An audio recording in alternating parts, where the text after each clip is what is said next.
जय श्री राम।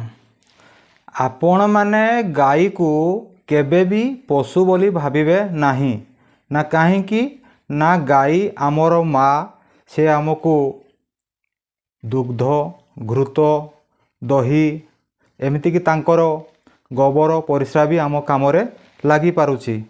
आउ बेल गछ को आपण केबे भी कंटा वृक्ष बा कंटा गछ बोली भाविबे नहीं ना कहीं ना स्वयं माँ लक्ष्मी एवं देवादेव महादेव से बेल वृक्षरे बास करती एवं शिव पूजारे बेलपत्र चढ़ेले भगवान शिव अत्यंत खुशी हुअन्ति।